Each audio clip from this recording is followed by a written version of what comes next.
El primer tema técnico que vamos a ver en este curso son las amenazas de seguridad. Dicho sea de paso, esta parte de amenazas de seguridad es bastante teoría, por lo que puede ser muy tedioso. La verdad es de que el examen de CCNA de seguridad sí tiene mucha teoría en su parte del examen, por lo que aunque sea tedioso, realmente tenemos que estudiar y entender todos los términos que vamos a ver en esta parte de amenazas de seguridad. La primera parte del blueprint para el examen del CCNA de seguridad, Cisco nos dice que debemos de saber describir qué amenazas de seguridad se encuentran en las infraestructuras de redes modernas. Y un poco más a detalle nos dice que debemos de poder describir y listar cuáles son los métodos para eliminar esos ataques comunes en las redes. También describir y listar cómo podemos mitigar lo que son los gusanos, los virus y los troyanos. Y por último nos dice que también debemos describir cuál es la arquitectura que propone Cisco, que se llama Cisco Self-Defending Network, y que en algunos lados en español le ponen como la red que se autoprotege. Dicho sea de paso, realmente Cisco en su blueprint nada más nos da estos 3 puntos, que se ve que es muy poquito, pero la verdad es de que en el examen nos podemos encontrar mucho más teoría, que es lo que vamos a ver aquí. No nada más vamos a ver estos 3 puntos, sino vamos a ver toda la parte de teoría que nos podemos encontrar en el examen. Los ataques a una red se pueden clasificar de muchas maneras. La primera clasificación que vamos a ver es la que se refiere a un ataque interno y a un ataque externo. Un ataque interno significa que el mismo personal que trabaja en una empresa o en una compañía, los que trabajan ahí hacen el ataque, entonces es un ataque totalmente interno. Un ataque externo es aquel ataque en el que alguien que no trabaja para esa compañía es atacado. Los más serios el día de hoy son los internos. De hecho, las estadísticas dicen que de los ataques a una red, del 60 al 80% de esos ataques son internos. ¿Por qué tenemos ataques internos? Son varias las causas. Las principales son porque las mejores prácticas no se siguen. Por ejemplo, el tener password muy débiles, algunas aplicaciones que no les ponemos los parches, por ejemplo. La educación, hay veces de que la gente ataca a la red sin saberlo siquiera. Obviamente, si estamos hablando de una persona técnica que sí quiere hacer un ataque, entonces tiene toda la información de cómo está la red, qué elementos existen, entonces tiene una gran ventaja para poder atacarla. No tiene que descubrir cómo está la red, él ya la conoce de pe a pa, sabe de qué pie cojea, entonces es mucho más fácil para alguien interno saber eso que alguien externo. Y finalmente, pues tiene acceso ya sea por medio remoto, por medio de un telnet, SSH, o tiene, por lo menos también puede tener el acceso físico, puede ir al closet de telecomunicaciones y ahí va a estar el switch o los switches, etcétera. Entonces, tiene todo el material necesario para poder hacer el ataque. ¿Qué tipo de personas son las que pueden atacar internamente una red? Pues aquellos empleados que por alguna razón están descontentos, o tan fácil de que corran a una persona y esa persona tiene acceso por medio de VPN hacia la empresa o hacia los clientes de esa empresa.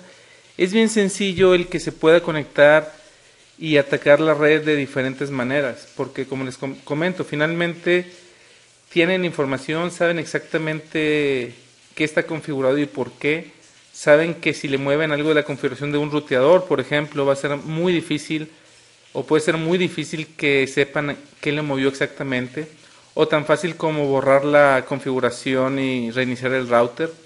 Todo eso se puede hacer en un ataque interno y no necesariamente debe ser una persona que sepa cómo hackear una red, simplemente tiene la información de cómo entrar a ella.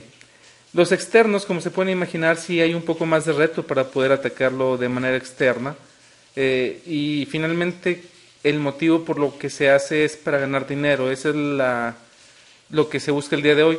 Antes, y estoy hablando de unos 4 o 5 años atrás, lo hacían mucha gente lo hacía por la fama. Muchos de los hackers lo hacían hacían virus o hacían gusanos por la fama más que otra cosa. El día de hoy, como vamos a ver, lo hacen más que todo por dinero. ¿Y cómo se puede cómo se puede ganar dinero? Robando información. Esta parte de Network Performance se refiere a degradar una red, es decir, podemos lanzar un ataque hacia una red para que esté degradada y los servicios que ofrezcan no sean buenos. Por ejemplo, si 10.000, 100.000 personas en el mundo, o 1.000.000 o 10 millones se pusieran de acuerdo y todos le tiraran un ping a google.com, seguramente el que entrara a google.com iba a estar súper lenta la red porque va a estar muy ocupada respondiendo todos esos pings. Eso se refiere a un ataque externo, hablando de performance en la red. Hay muchas herramientas en la red que se pueden bajar gratuitamente para atacar redes. Y ahora los ataques son más con un objetivo. Antes los ataques eran nada más, como les comentaba, por la fama, entonces pues ahí mando el gusano y a ver a quién le llega. Pero ahora realmente los que atacan les interesa un objetivo. Entonces el ataque ya es el objetivo de la empresa A. Quiero atacar el server de la empresa A. Ahora ya es totalmente a un objetivo, no totalmente abierto. Claro, hay sus excepciones, como lo vamos a ver más adelante, de que todavía hay algunos ataques de que no es tan objetivo o no se van hacia un objetivo en particular. Pero la mayoría de los ataques ahora son de esta manera y de esos son los que debemos de tener más cuidado. Ahora bien, ¿cuáles son los objetivos de seguridad en una red? Los objetivos de seguridad en una red son tres. La número uno es de que los datos sean confidenciales y esto quiere decir que nada más puedan ser vistos por la persona que los debe de ver nada más o por el sistema que los debe de ver. Que los datos sean íntegros. Esto quiere decir que en el camino en la red nadie los tomó, los cambió y los volvió a poner en la red. O que están en un disco duro, alguien entró, los cambió y los volvió a dejar ahí. Eso quiere decir integridad de los datos. Y la última es de que los datos siempre los podamos accesar, que los datos estén sin interrupción. Ahora bien, hablando de confidencialidad, la manera más sencilla para estar seguros es usando encripción. También se pueden usar firewalls, listas de acceso y passwords. Hablando de firewalls y listas de acceso, eso es como ya se podrán imaginar, qué redes pueden accesar cierto server o qué redes pueden llegar a ciertas redes. Firewalls y listas de acceso en este caso nos van a ayudar para lo mismo. Passwords se refieren a password, pueden ser desde password para entrar a los ruteadores, password para entrar a un servidor de Linux, a un servidor de Windows. Y la encripción, como les comentaba, es mandar los datos totalmente encriptados. La integridad, como les había comentado, es de que los datos no cambien en el camino. Y la parte de que los datos siempre los podamos accesar se refiere a que no existan ataques como el que les comentaba hace un momento, que es el DOS attack. DOS significa Denial of Service o negar el servicio. Ese ataque fue muy común en algún tiempo, ahorita ya no es tan común, pero todavía hay que estar preparados para ese tipo de ataques. Errores de excepción, que eso es hablar de errores en una aplicación por medio de los buffer overflow, que eso lo vamos a ver más adelante. Pero básicamente es eso. Esas son las tres cosas, esos son los tres objetivos que debemos de tener en mente cuando estamos diseñando la seguridad en una red. Por lo regular, el proteger información no es barato. Es decir, si queremos que algo de información esté totalmente segura, nos va a costar dinero. Entonces, dependiendo de qué tan importante o qué tan secreta sea la información, debe de tener una clasificación. Entonces aquí podemos ver cómo, al menos en Estados Unidos, se clasifican los datos. Esto sí hay que saberlo para el examen. Recuerden que finalmente Cisco está en Estados Unidos y debemos de saber cuáles son las políticas de Estados Unidos y no las de nuestro país. Entonces, en el examen no nos van a preguntar cómo clasifican los datos el gobierno de México, sino cómo clasifica los datos el gobierno de Estados Unidos. En este caso, el sector público, el gobierno y lo que es la parte militar de Estados Unidos tiene 5 tipos de clasificación para los datos. La primera es no clasificada y quiere decir de que no se requiere privacidad, entonces estos datos son totalmente públicos. Después existe la que se le llama sensitive but unclassified, es decir, no está clasificada pero sí tiene cierto valor, y si se sabe ese tipo de información lo que va a causar nada más es algo vergonzoso. El ejemplo que se me puede ocurrir es cuando Mónica Lewinsky se hizo famosísima, ¿no? Eso no es de que si se supiera iba a formar algo malo hacia el país, pero simplemente si era muy vergonzoso. La tercera es confidential o confidencial, y la información confidencial tiene una probabilidad de causar daño. Después tenemos la secreta, y la secreta se clasifica como secreta si existe una probabilidad que cause daño severo. Y por último tenemos la super secreta o la top secret, que la probabilidad es de que cause un daño muy grande. Entonces tenemos estos 5 tipos de clasificaciones para los datos, para el sector público, para el gobierno y para la parte militar de Estados Unidos. En el sector privado también tenemos clasificación de datos.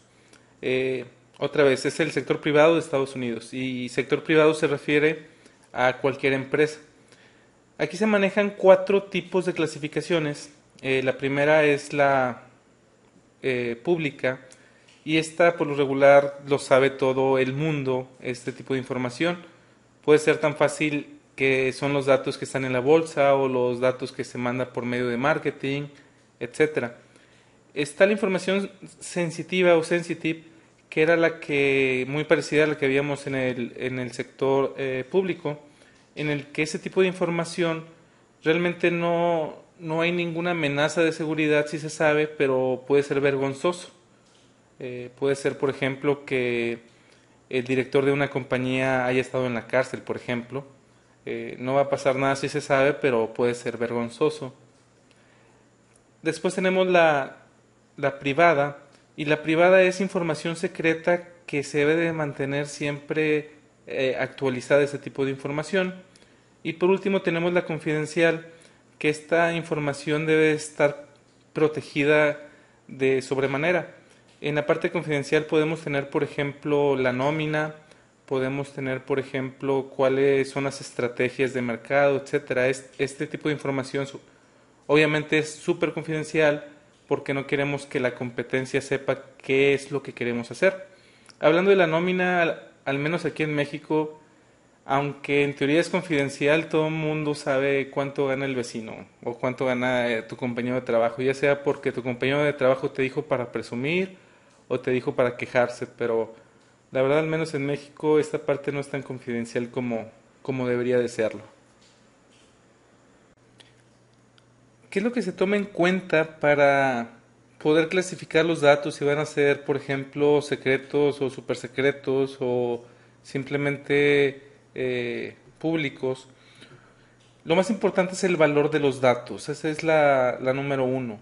Pero también tenemos que tomar en cuenta qué tan nuevos o qué tan viejos son esos datos. Ese es el punto número 2. El punto número 3 es la vida de esos datos que sean importantes. Por ejemplo, podemos decir la parte de cuando mataron a John F. Kennedy. Si vieron la película se podrán haber dado cuenta que el gobierno clasificó ciertos datos y dijeron que iban a ser públicos hasta cierta fecha. No recuerdo la fecha, pero entonces esos datos eran súper secretos en ese momento, pero al pasar el tiempo esos datos ya dejan de ser tan importantes y se les puede dar otra clasificación. Son los mismos datos, pero ya no tienen tanta utilidad el saberlos o que el público los sepa 40, 50, 60 años después que en ese momento en particular. Y por último, ¿qué tan personal son esos datos? Si es de una persona o si es de toda una institución. Entonces, estos son los 4 puntos que se toman en cuenta cuando se clasifican los datos. Ya que vimos cómo se pueden clasificar los datos, ahora debemos de saber quién es el que los clasifica, quién es el que los cuida y quién es el que los usa. Son tres roles totalmente diferentes. El dueño o owner es la persona que debe de clasificar la información. Es decir, el dueño es el que va a decir si esa clasificación, esos datos deben de tener clasificación no clasificada, por ejemplo, o que sea super secreta o que sea secreta, etcétera. Él también debe ser el responsable de revisar los procedimientos para hacer esa clasificación. Es decir, no es nada más porque él dice que es secreta, debe ser secreta. Debe de haber un procedimiento y debe de ser revisado periódicamente. Ahora bien, el dueño le da la responsabilidad al custodian, es el que va a estar encargado de realmente tener esos datos seguros. ¿Cuáles son las otras responsabilidades que tiene el que guarda los datos? Es hacer backups, checar la integridad de los backups, ver si realmente si se están haciendo bien los backups, si es necesario el sacar la información de esos backups, y por último debe de seguir una política para mantener los datos de forma segura. Por último tenemos al usuario. El usuario es el que necesita esos datos. Obviamente él sabe que esa información es privada, entonces él debe de tener la responsabilidad de proteger esos datos. De nada nos va a servir que tengamos súper segura la información si el usuario final de esos datos la está divulgando.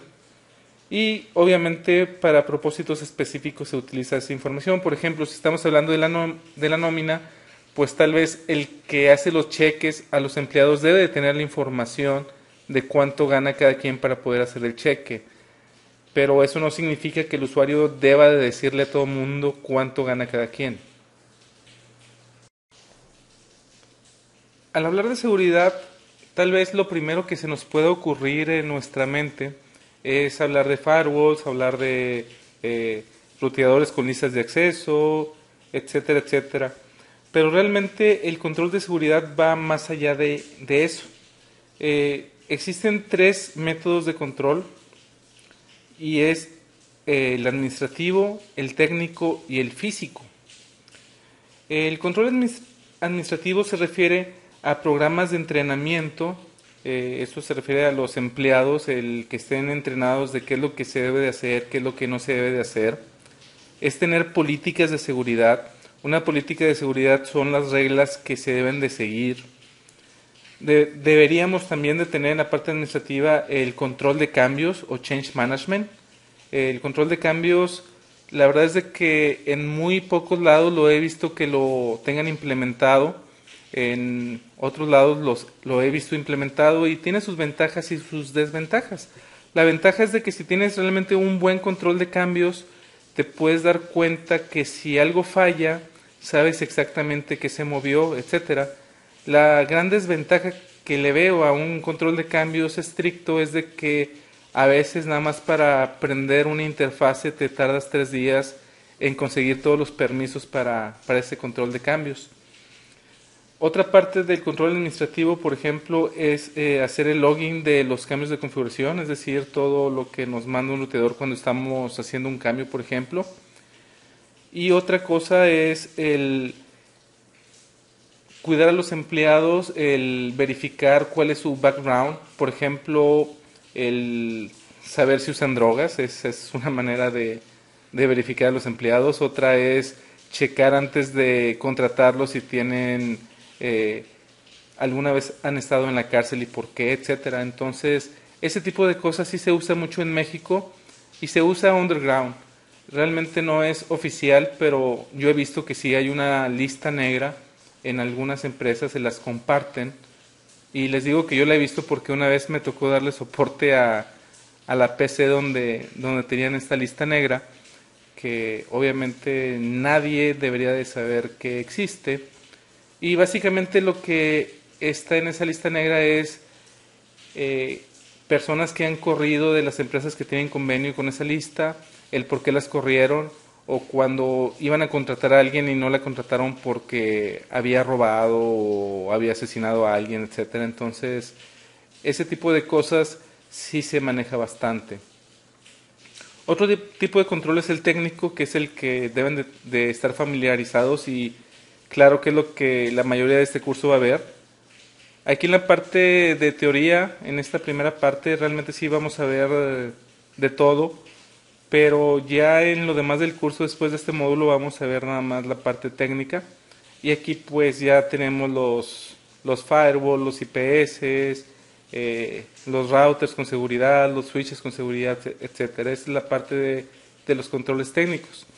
También debemos de tener controles físicos, es decir, algo que pueda monitorear, como pueden ser cámaras, por ejemplo, tener barreras de seguridad, que puede ser tan fácil como una puerta cerrada, es decir, si tenemos un switch con toda la seguridad que quieras, pero la tenemos en un closet y ese closet no tiene llave, cualquiera le puede hacer un password recovery, o tan sencillo de apagarlo. Lo apagas y ya no van a tener red no sé cuántas personas. Entonces debemos de tener barreras de seguridad como pueden ser puertas. Protección de sistemas hablando del clima, es decir, en un data center es muy importante que tanto la temperatura como la humedad sean correctas, porque si cualquiera de las dos no es correcta pueden hacerle daño a uno o varios equipos. Y tener personal de seguridad, esto me refiero a guardias. Guardias de seguridad siempre son necesarios en este tipo de lugares de data center. Me tocó trabajar ya en dos data centers. El primero sí tenía bastante seguridad el poder entrar. Si conocen a Triara, Triara pertenece a Telmex, y lo que se dedica a Triara es a ofrecer servicios de hosting. En la parte de hosting puedes tener un data center ahí adentro con todas las ventajas que eso implica, ya que ellos ya tienen todo regulado, tienen una super fuente eléctrica, tienen el clima, tienen conexión a internet, etcétera. Entonces tú nada más vas a poner los servidores y tu equipo de telecomunicaciones. Entonces muchas empresas prefieren tenerlo ahí porque saben que es muy seguro. Y la verdad es de que para entrar a ese lugar teníamos que pasar 2 puntos de seguridad, y los requisitos para entrar eran bastante interesantes. Identificación, hacer un log en una libreta, en el primer checkpoint, por decirlo así. Te verificaban que no llevaras nada metálico. Si llevas algo metálico lo tenías que dar de alta, número de serie, etcétera, etcétera. Las computadoras, no se diga, te le tomaban foto casi, creo. Tenían una seguridad increíble, entonces créanme que es una parte muy importante en un control de seguridad. De nada sirve que tenga los equipos súper seguros, hablando en la parte de configuración, si cualquiera puede entrar a un sitio y apagar el equipo, o cualquiera puede entrar a hacerle un password recovery y cambiar la configuración, por ejemplo. Entonces la parte física de seguridad también es importante el tenerla en cuenta. También tenemos lo que son los tipos de control. Los tipos de control podemos ver que son tres, que son los preventivos, los persuasivos y los detectores. Esos tres tipos de control pueden asociarse a los que acabamos de ver, que son los administrativos, los técnicos y los físicos. El preventivo se refiere a prevenir que los datos sean accesados.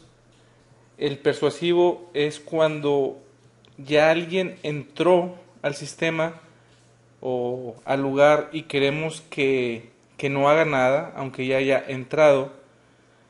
Y el detector es cuando pues ya accesaron los datos y todo, pero nos vamos a dar cuenta de alguna manera. Por ejemplo, en la parte técnica, el preventivo podría ser el ponerle un user y un password a un router. Ese es el preventivo. El persuasivo o deterrent es, por ejemplo, el que si alguien ya tiene el user y el password y entra, le sale un banner diciéndole que si hace mal uso será perseguido por la ley. Y por último, el detectivo o el detective puede ser, por ejemplo, un log que genere una alarma cuando cambia la configuración. Hablando del físico, el preventivo, por ejemplo, puede ser de que para poder entrar a un sitio tengas que entrar con una identificación, el ponerte en una libreta tu nombre, etcétera. El persuasivo podría ser de que, por ejemplo, suene una alarma si entras a un lugar que no deberías. Y el detectivo podría ser, por ejemplo, una cámara que existe en ese lugar para saber quién entró y quién accesó a los datos. Cuando existe una brecha de seguridad y ya accesaron los datos o ya hicieron algo los hackers o la persona que atacó, el que investiga cuando tiene algún sospechoso, debe de proveer de tres cosas para poderlo acusar. La número uno es que el que sea acusado tenga un motivo, es decir, a lo mejor era una persona que corrieron y quería hacer el daño nada más porque lo habían corrido, que tenía la oportunidad de hacerlo, es decir, de que estaba en el lugar adecuado. Si por ejemplo esta persona que están acusando resulta que se encontraba en el cine y tiene testigos, pues como que si no es posible que lo haya hecho él, a menos de que en su teléfono celular, un iPhone o algo parecido, tenga una aplicación para poder entrar por telnet a cierto lugar, etcétera, que sí es posible. Y por último, que tenga los medios, es decir, que técnicamente sí tenga los medios para poder hacer el ataque que se dice que hizo. Algo importante es de que cuando ocurre una brecha de seguridad, cuando estamos acusando a alguien de que se accesó los datos, ese sistema no se puede apagar o no se debe de apagar ni de rebotear ni nada por el estilo para poder hacer un análisis correcto de qué es lo que ha pasado, tener todos los logs, etcétera. Y cuando apagamos el equipo, todos los logs se van a ir a menos de que tengamos un servidor externo. Entonces, debemos no apagar o rebotear el equipo. Y por último tenemos el concepto de la cadena de custodia o chain of custody, y eso quiere decir desde que ocurrió la brecha quién estaba administrando el equipo, a quién se lo pasó, es decir, todas las personas que tuvieron contacto, ya sea físico o remoto del equipo, se debe de saber quién fue el que estuvo monitoreando después de que pasó, porque finalmente también pueden ser sospechosos de que algo haya cambiado desde la brecha de seguridad hasta que el investigador tomó el caso. Hace unos años las leyes acerca de todo este tipo de accesos ilegales no estaba tan bien fundamentada y varias cosas eran puras lagunas legales en las que no se sabía si era un crimen o no.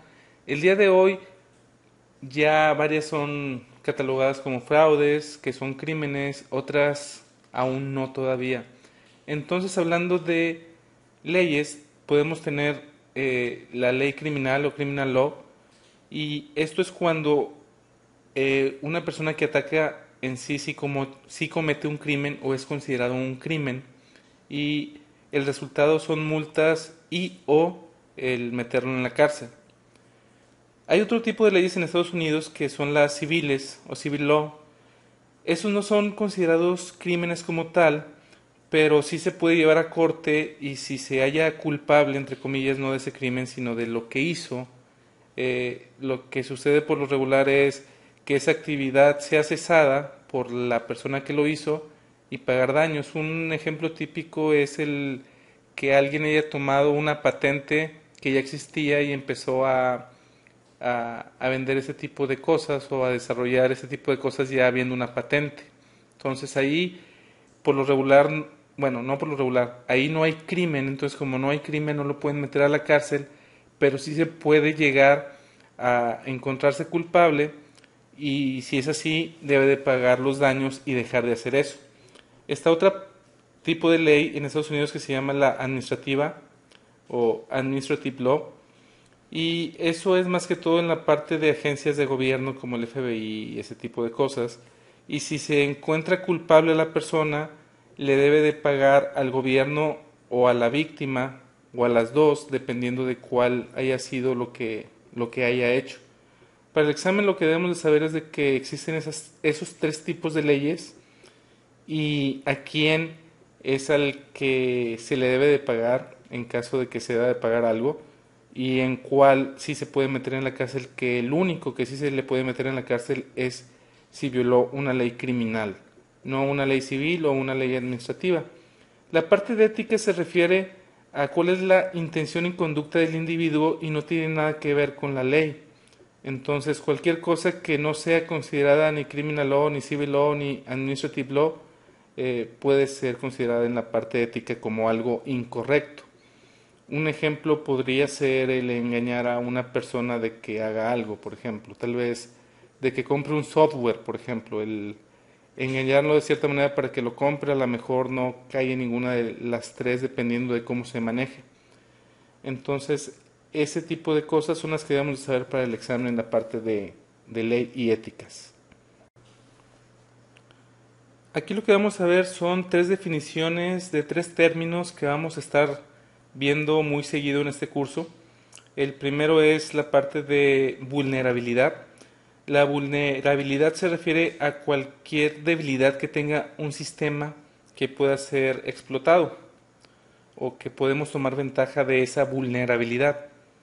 El segundo es un riesgo, y el riesgo es la probabilidad de que un ataque en específico pueda explotar una vulnerabilidad en particular. Por último, el exploit es un código de computadora que puede atacar una vulnerabilidad. Los exploits más comunes son en Windows, como se podrán imaginar. Entonces, cualquier tipo de programa que pueda explotar alguna debilidad en ese sistema operativo es un exploit. Y el exploit, como les digo, es un código, es un programita que hace algo maligno. Entonces, esas tres definiciones sí las debemos de tener bien en la mente, lo que es la vulnerabilidad, el riesgo y el exploit. Podemos encontrar varios tipos de vulnerabilidades. El primero son errores de diseño. ¿Qué les puedo comentar aquí? Puedo hablar mucho de errores de diseño. Algunos sí pueden ser errores del que diseñó, algunos son por parte del cliente. Hace poco me tocó ir a visitar a un cliente que iba a poner una sucursal nueva, y yo les comentaba que deberían de tener un firewall interno, no nada más uno externo. Y me decían, pero ¿para qué me quiero proteger de mi red interna si lo único que quiero es que no me ataquen desde afuera? Entonces, como les había comentado, la mayoría de los ataques vienen desde adentro, no desde afuera. Entonces, un error de diseño es no pensar que el ataque va a venir internamente y nada más externamente. Y este tipo de errores de diseño, créanme que son muy comunes, más que todo porque los administradores de red o algunos administradores de red, no es generalizar, no se dan cuenta que debemos de pensar también que puede haber ataques internos. Otro tipo de vulnerabilidades son la debilidad de un protocolo. Vamos a ver más adelante que TCP es un protocolo con algunas vulnerabilidades, entonces sí debemos de tener también eso en mente cuando estamos hablando de vulnerabilidades. Otro tipo es el de software. Ese también es muy común hablando de Windows. Cada rato cuando ustedes se conectan, ya sea XP o Vista, se dan cuenta que se bajan parches automáticamente y diciendo que son importantes. Todo eso es tratar de parchar y parchar y parchar el sistema operativo. No digo que sea malo, lo que estoy diciendo es de que día a día se encuentran nuevas vulnerabilidades en un sistema operativo que ya tiene mucho tiempo. Por ejemplo, yo en esta computadora estoy corriendo XP. XP se supone que es un software estable en este momento, ya que está Vista y Windows 7 por salir. Debería de no tener tantas vulnerabilidades, pero el día de ayer o antier se bajaron parches todavía. Otra vulnerabilidad es tener algo mal configurado o tenerlo configurado de manera errónea. Por ejemplo, el usar Telnet no es seguro.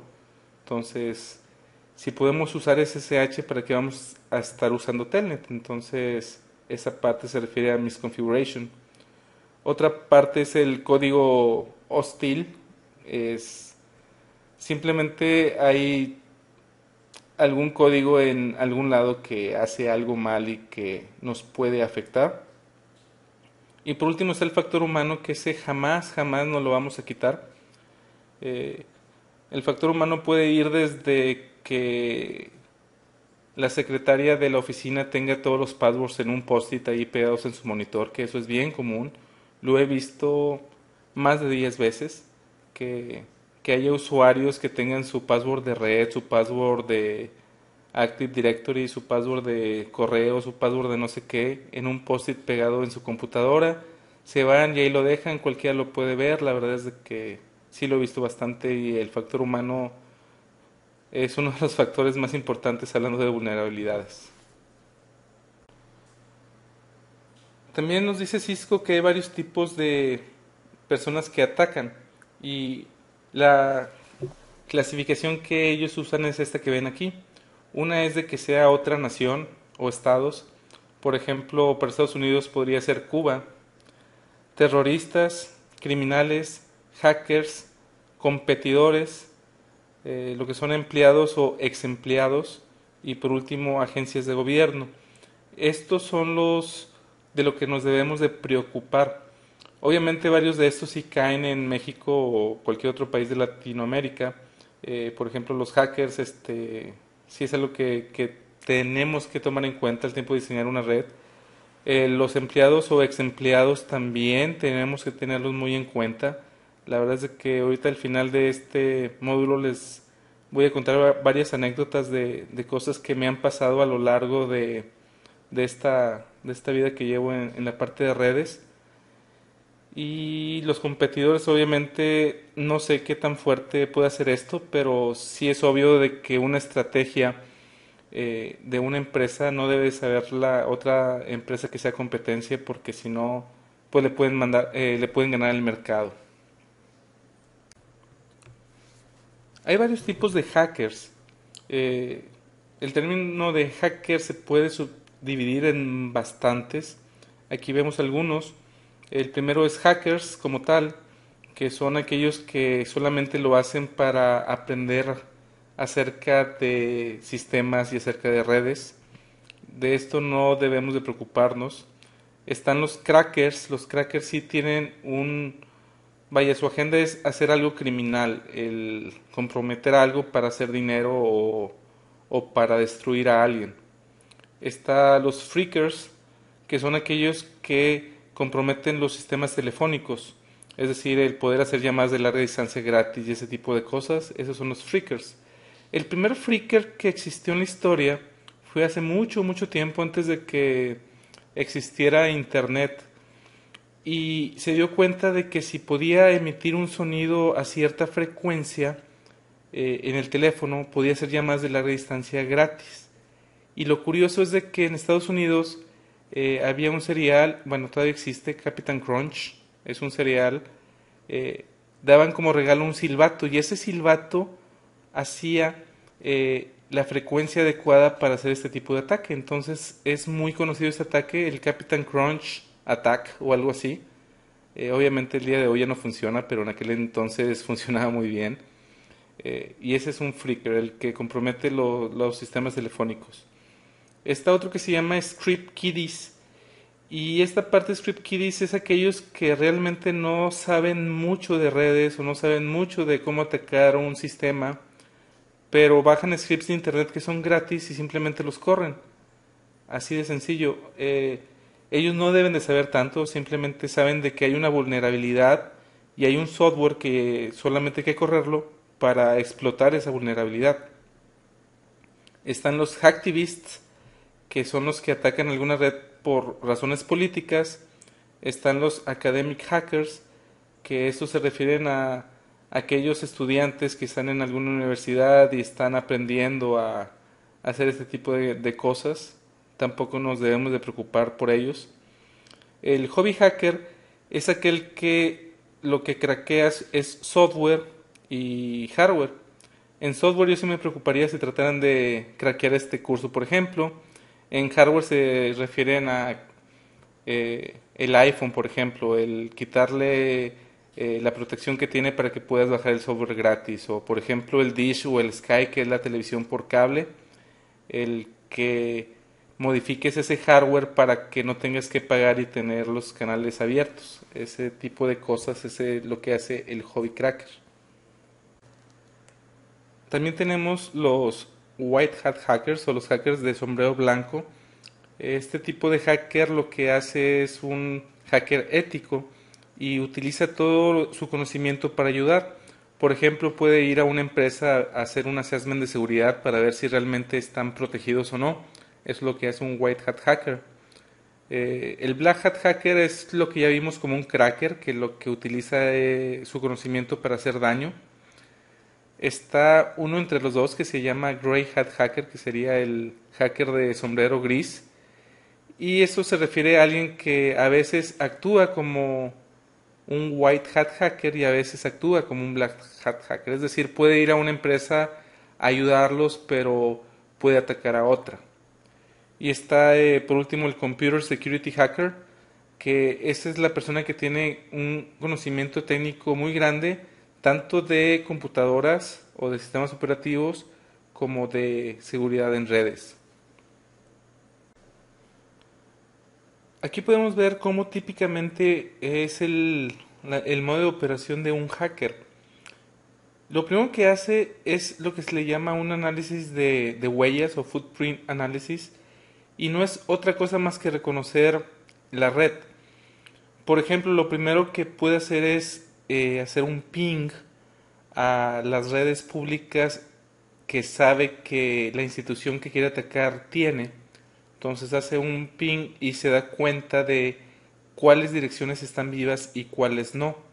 Entonces, como primer paso para proteger nuestra red, podemos negar el ping, que eso es muy común. En ese mismo punto, en el número 1, después de darse cuenta cuáles son las máquinas que le contestan, lo que puede hacer es hacer un escaneo de los puertos.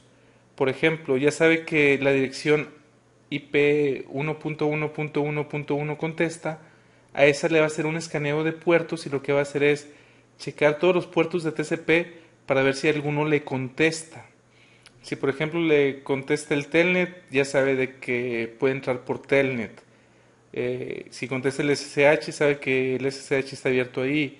Si le contesta el puerto 80, también. Entonces esos son los más comunes, pero créanme que un hacker va a enumerar todos los puertos de TCP para ver si hay alguna vulnerabilidad en alguno de esos puertos. Después de eso, después del número 1, con los datos que consiguió, puede enumerar aplicaciones y sistemas operativos de manera sencilla. Por ejemplo, si le contesta el telnet, pues es tan fácil como darle un telnet a esa dirección y ver si le pide user y password y de qué manera se los pide para saber si a lo mejor es un ruteador, a lo mejor es un sistema de Linux, etcétera. Entonces ya puede saber qué sistemas operativos existen ahí dependiendo de qué puerto les contestó. El punto número 3 es manipular a los usuarios para obtener el user y password para poder entrar. Y esto se hace por medio de lo que se le llama social engineering o ingeniería social. La ingeniería social se refiere a tratar de conseguir información de user y password marcándoles por teléfono, por ejemplo, a los usuarios y decirles, soy de soporte técnico y necesito tu usuario y password para poder instalarte algo. Esa es la manera más común. A mí me pasó, de hecho, cuando yo trabajaba en Avantel. Avantel es una empresa que ya no existe, por eso ya puedo hablar libremente de ella. Avantel era una empresa, para los que no sean mexicanos, que daba servicios de telecomunicaciones de larga distancia, por ejemplo. Entonces yo recibí 2 o 3 llamadas fácil, me marcaban y me decían, hola, habla el director de X departamento, estoy fuera de México, necesito que me transfieras una llamada a este número telefónico. Entonces ahí lo que estaban haciendo con Social engineering era tratar de conseguir llamadas de larga distancia gratis eh, cuando alguna persona que le contestara realmente sí los transfiriera. Yo la verdad es de que les colgaba, porque si iba a ser un director no me iba a marcar a mí, pero bueno. Entonces de esa manera puedes conseguir usuarios y password. Y la verdad es de que sí es muy común. Hay personas que se dedican a tratar de demostrar que sus usuarios no están educados. He escuchado historias en las que va una persona a cierto lugar, va con la secretaria y le dice, vengo a hacerle el mantenimiento a los equipos de red. Y la secretaria dice, ah, sí, pásale, la puerta es aquella y ahí están todos los equipos. Entonces, es tan sencillo como, o puede ser tan sencillo como eso. Ya que tiene el hacker el user y el password, puede entrar al sistema y con ciertos programas puede escalar privilegios, es decir, puede en un Linux puede convertirse en root, por ejemplo, ya estando con privilegios más escalados, puede tener passwords adicionales, puede instalar backdoors. Backdoors es un programita que lo que hace es que tú puedas entrar a ese sistema no por la manera convencional. Simplemente si la manera convencional es por medio de Telnet, puede abrir otro puerto extraño, por ejemplo, no sé, el 1000 o 1089 de TCP y por ahí conectarse. Es un puerto que nadie va a estar monitoreando, entonces puede hacerlo de esa manera por medio de un backdoor. Y por último, el 7 es usar el sistema, es decir, ya que puedes entrar cuando quieres porque instalases un backdoor, nadie te va a estar monitoreando esa cuenta o esa manera de acceso, entonces ya puedes usar el sistema para lo que quieras. Otra clasificación que podemos tener de ataques es la que se muestra aquí. Un tipo de ataque pasivo es cuando alguien no está mandando tráfico para atacar, simplemente está escuchando y eso se puede hacer por medio de un sniffer. Un sniffer es un software especializado que lo que hace es todo lo que vaya por la red lo está escuchando eh, y si va en clear text, es decir, si no está encriptado ni nada, se pueden ver todos los users y todos los passwords, etcétera. Obviamente debes de tener acceso físico para hacer ese tipo de ataque. Eh, Se puede usar un hub, en el hub conectas tu computadora con el sniffer y el sniffer te va a estar dando todo el tráfico que está pasando por ahí. Puedes también, si estás dentro de la red, conectarte a un puerto del switch. Si tienes acceso a ese switch, decirle que todo el tráfico que pase por el switch lo replique ese puerto. Eso se le llama span y se puede configurar. Entonces es otra manera para hacer un ataque pasivo. El activo es cuando en sí el que está atacando está mandando tráfico. El close in, como el nombre lo indica, es cuando tienes eh, acceso físico a lo que quieres atacar. Entonces, si quieres atacar un switch y el switch físicamente lo puedes tocar, pues tranquilamente lo puedes apagar, prenderlo y hacerle un password recovery y hacer lo que tú quieras con él. Está el insider, que como dice el nombre es alguien que está adentro de la organización y básicamente lo que utiliza son credenciales legítimas, es decir, tiene un user y un password, entonces es muy sencillo el cambiar algo en la configuración. Y el último modo es el de distribución y es cuando se introduce software maligno o hardware o backdoors. Hablando de backdoors, como les comentaba, es un software que lo que te va a hacer es poder entrar de una manera no convencional o no normal a un sistema. Eh, Hardware es tan fácil como poner un access point pirata y software pues puede ser cualquier cosa. Hablando de esta parte de distribución, te puede llegar por correo, te puede llegar por el Messenger, te puede llegar de cualquier manera. Un software que parezca que sea un juego, por ejemplo, y realmente estás jugando el juego, pero atrás de bambalinas están pasando otras cosas, te está instalando el backdoor o te está instalando algo. Entonces, esta es una manera también muy común de ataque. ¿Qué debemos de tomar en cuenta para defendernos o cuáles son los principios básicos de defensa? El número uno es no defendernos nada más en un lugar. Como les comentaba en el ejemplo del cliente que visité que quería nada más un firewall en la parte que se veía hacia afuera pero no hacia adentro. La verdad es de que eso no es una muy buena idea. Entonces es no solamente defenderte en un solo lugar, sino en varios. Por ejemplo, podrías defender la granja de servidores que tengas, defender las fronteras. Esto obviamente es defenderte en la parte que hay conexión hacia otra sucursal o hacia el internet, por ejemplo. Defender también donde están las computadoras, hablando del ambiente, era lo que les comentaba. O sea, no solamente es lo técnico, sino también, por ejemplo, el que estén en una temperatura adecuada, que no alguien no pueda inyectar un gas y después encenderlo y que cause un incendio, etcétera. Entonces, eso también hay que saber defenderlo. Tener defensas en capas, es decir, no confiar nada más en un elemento para poder defenderte. Hablando de equipo técnico, podríamos decir que podemos tener un firewall, pero también vamos a tener un IPS. O en la parte física, vamos a tener alarmas, pero también vamos a tener cámaras. Entonces, tener varias capas de defensa, no nada más una. Usar componentes robustos, obviamente. Tener una buena administración de llaves fuertes, es decir, si vamos a usar password, van a ser password fuertes y que eso realmente sea administrado. Tener un IDS y un IPS. Eso lo vamos a ver más a detalle más adelante qué son. Y por último, si estamos usando encripción, que también vamos a ver la encripción más adelante, que sea una encripción realmente fuerte y que no sea de las sencillas. Aquí terminamos la primera parte de teoría. No hemos terminado la parte teórica, como pueden ver en el temario, o si compraron el curso, como pueden ver todavía hay más de esta misma parte.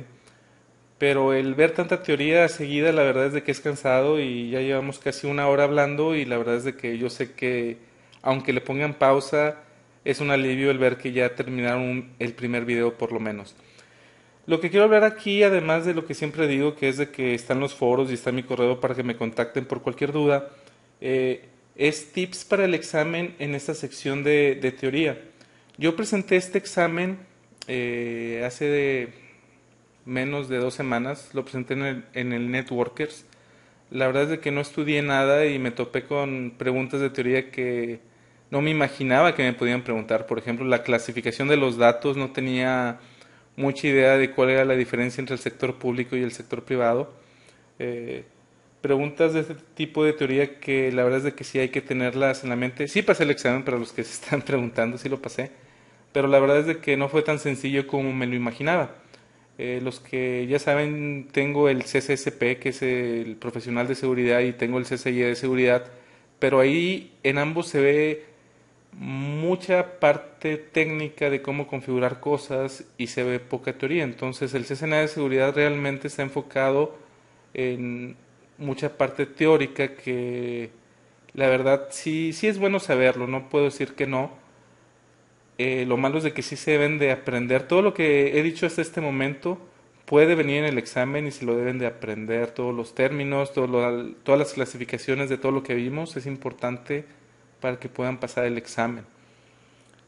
Ahora bien, ya que hablamos del examen, me gustaría platicarles un poquito anécdotas de lo que me ha pasado en lo que he trabajado en redes, hablando de ataques internos sobre todo. Voy a tratar de hablar cronológicamente como me han sucedido las cosas. El primer gran ataque que recuerdo era cuando en algún lugar que trabajaba, no quiero decir nombres, la verdad, hackearon, entre comillas, y ahorita les voy a decir por qué, entre comillas, la página de la empresa en donde trabajaba. Lo que pusieron fue una foto pornográfica en la que aparecía un caballo y una chica. La página duró arriba menos de 4 minutos, y cuando el administrador de ese servidor en particular se dio cuenta, lo que hizo fue desconectar el servidor. Entonces se quedó sin servicio, pero al menos ya no estaba esa página al aire. Eh, y decía hackear entre comillas porque la persona que lo hizo entró con un user y un password que tenía. Entonces, tanto como hackear la página no fue así, simplemente tenía las credenciales de cierta manera. Finalmente esa persona fue descubierta y obviamente fue corrida de la institución. Eh, las personas que lo detectaron lo que hicieron fue verificar los logs del server, se dieron cuenta desde qué IP se había conectado para hacer eso. Después de tener la IP se fueron a los switches Cisco, se dieron cuenta cuál MAC address había hecho el daño. Y como en esa institución no tenían, por decirlo así, un lugar asignado y se podían conectar en cualquier nodo, lo que se hizo fue un programita en C que lo que hacía era entrar a todos los switches y buscaba esa MAC address para ver cuándo se conectara.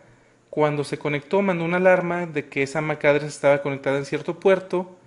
eh, entonces la persona de seguridad pudo ir a ver quién estaba en ese puerto conectado y ya encontraron en su PC todas las fotos que había subido, etcétera. Entonces no fue tan difícil encontrarla. En otra ocasión, en una empresa que trabajaba, mi jefe me pidió que me quedara en la noche para hacer una ventana. Le pregunté, oye, ¿de qué cliente es? Y me dijo, no, no te puedo decir ahorita, te digo más tarde qué es lo que vas a hacer.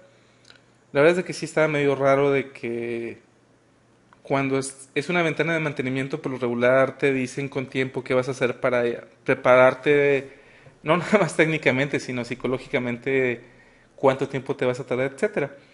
Más tarde lo que me comentó era de que iban a correr a una persona y tenían miedo que cuando saliera pudiera entrar por VPN a los clientes que él tenía y hacer modificaciones. Esta persona era muy buena técnicamente, obviamente tenía todos los medios, tenía la oportunidad y obviamente tenía un motivo, porque si te corren, pues finalmente puedes sentir resentimiento por la compañía que te corrió y puedes hacer algún daño. Entonces, la ventana de mantenimiento que me pidieron que hiciera era a mí y a otros dos compañeros, porque eran muchos equipos, era cambiar el password en todos lados de VPN, el password de user y password, los enables, etcétera, etcétera, etcétera. Entonces, aquí aunque no se concretó algún ataque, lo que quiero decir es de que esa empresa sí se preocupaba por sus clientes y el saber que si una persona quería hacer daño podía hacerla de manera muy sencilla el tratar de evitarlo. Hablando de seguridad física también tengo una anécdota que contar. En alguna ocasión en otra empresa, o quién sabe si fue la misma, este, una persona no recibe su pago eh, mensual o su pago quincenal y no entiende por qué. Entonces marca recursos humanos y recursos humanos le dice, lo que pasa es de que tú ya no trabajas con nosotros, ya te corrimos. Y esa fue la primera señal que le dieron, que lo acababan de correr, ni siquiera le dijeron y además le debían una quincena. Esta persona obviamente no estaba muy feliz y lo que hizo es de que se fue con un cliente. Ese cliente tenía un call manager es un servidor de voz sobre IP de Cisco, y le dijo al cliente, oye, vengo por el call manager que te prestamos. El cliente obviamente no sabía que ya no trabajaba para esa empresa y le dio el call manager porque ese ingeniero era con el que tenía contacto. Se lleva el call manager a su casa y le marca a su jefe directo. Oye, supe que me corrieron, no me han pagado una quincena, tengo secuestrado el call manager y no te lo voy a regresar hasta que me pagues y si no me pagas pues lo vendo por eBay o lo que sea, pero ese dinero me lo tienes que dar. Obviamente, a final de cuentas, se dieron cuenta que por un error administrativo no le habían pagado esa quincena. Finalmente le pagaron la quincena y el call manager regresó a las manos de la empresa. Pero una manera tan sencilla de hacerlo es ir con el cliente, que el cliente no sabe que ya no trabajas para ese proveedor que tienen y te robas el equipo. Digo, no es muy complicado. Esta persona no se lo quería robar y a final de cuentas no se lo llevó. Simplemente lo secuestró mientras que recibía el dinero que era suyo finalmente. Por último les quiero platicar de un CCY. El CCY se llama Terry Childs. Aquí sí puedo decir el nombre porque la verdad es de que lo pueden buscar en internet y lo van a encontrar. Esa persona que les comento es un CCIE, trabajaba para el gobierno local de la ciudad de San Francisco. Se dio cuenta de que iba a haber recorte de personal y lo que hizo fue poner el No Service Password Recovery, que ese comando lo vamos a ver más adelante, pero básicamente les adelanto que lo que hace ese comando es de que si alguien trata de hacer un Password Recovery, se pierde la configuración. Entonces eso lo puso en un lugar o en varios switches en los que si trataban de hacer el Password Recovery y se perdía la configuración, iban a perder mucho dinero y la verdad es de que no podían hacer el Password Recovery. De hecho, les puedo decir que funciona también esa configuración del no password recovery para que nadie te pueda hacer un password recovery y tener la configuración, que gente de Cisco fue contactada por la ciudad de San Francisco para que fueran a arreglárselos. Y la verdad es de que no podían porque simplemente no se puede.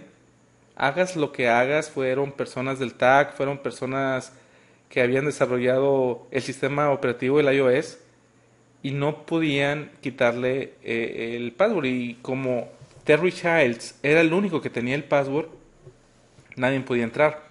Lo metieron a la cárcel y dijo que les iba a dar el password siempre y cuando pudiera platicar con el alcalde de San Francisco. A final de cuentas, después de varios días, fue el alcalde de San Francisco a hablar con él, no sé qué le habrá dicho, pero sí le dio el password y ya con el password ya pudieron entrar y poder hacer un nuevo user, un nuevo password y un nuevo password enable, ¿no? Entonces, no sé si sigue en la cárcel o no, eso fue hace más de un año, menos de dos. Entonces, si lo buscan en internet como Terry Childs, el que secuestró la red de San Francisco, lo van a encontrar por ahí.